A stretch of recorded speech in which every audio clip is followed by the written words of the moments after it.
this recorded. This session is going to time out in less than 10 minutes, please. As soon as it times out, you log back in. Right, okay. This is what we want to look at. So if you have a PDE, this is all first order. We are talking of a linear PDE involving a dependent variable u and two independent. These ones we have exhausted.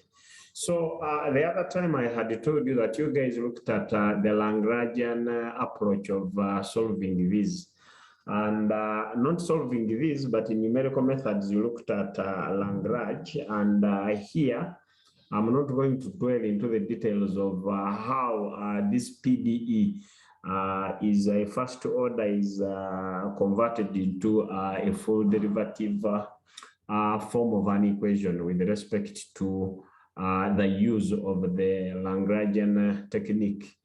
But based on the fact that you're not interacting with the name or the terminology for the first time, I will just pick it up from the fact that you've played with the concept of Lagrange and push it up from there.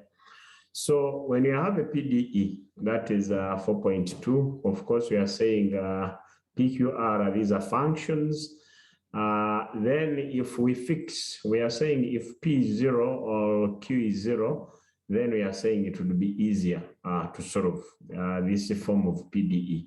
Of course, if you choose any of these zeros, then you can simply integrate and you come up with the solution. For example, when you fix it, we are saying if P or Q is 0, then 4.1 is easier to solve. For example, we are just citing an example here. If you have this, solving this, remember this is with respect to y. So what you'll do is you'll integrate with respect to x. That is the x squared plus this is the 3xy. Since the other variable is fixed, it means the constant of integration will be in form of the other constant, which is the phi y. So here now, if we go back to this example, okay. If we go back to our example, which is this one here, okay. So now that is on assumption that when we fixed this and we came up with this example, if you look at it in its original form, we are saying that if you consider this is the equation we started with, then we are saying Lagrange reduced the equation 4.2.1. These are the missing steps. I'm not going to go into how this can be reduced to that one there. Those details, we are not going to dwell into them, but I am very hopeful that whoever handled you in numerical analysis 1 and numerical analysis 2 must have covered that. That was either Mr. Dumba Walakira or maybe Dr. Godwin Kakoba. They must have showed how this can be reduced to this using the Lagrangian approach. So if you reduce this to this, in simplicity, you have a P carry U carry X. This becomes dx dp. So it is this over that. Then here you have Q carry U carry Y, which is a du over a Q. So it is the denominator here over the variable coefficient 2. That partial derivative, and then here we get to the variable whose solution we are seeking to find, that is the u. So we get that du, which is the numerator, over r, the one we had equated to. So In simplicity, this becomes that, but there are multiple steps that clearly show how this can be reduced to this, and a part of that you managed to do. For those who didn't program and they still remember, you managed to do in numerical analysis. Okay, so once this is converted or reduced to, once this is reduced to this one here, then we can solve this one here. It too can easily be solved. Since it is this equal to that, we can easily solve this one here. So in solving this, we can have an example here. We start with a very simple example.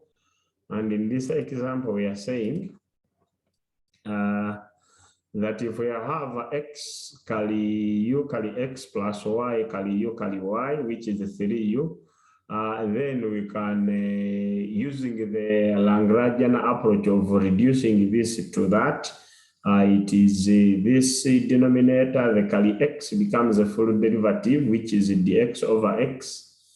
This is equal to this denominator here, which is du over y.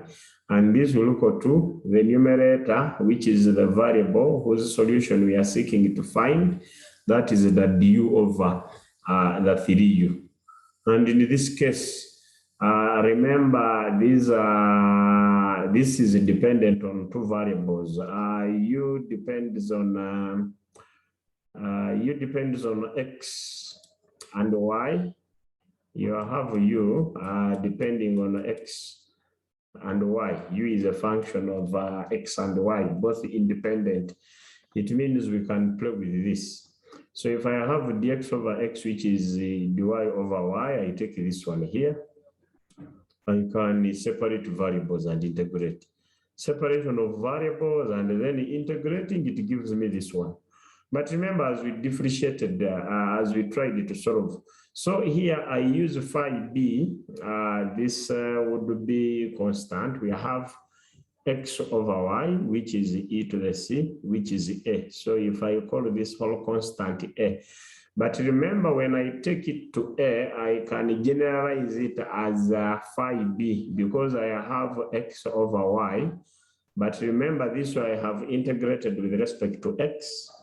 This I have integrated with respect to y.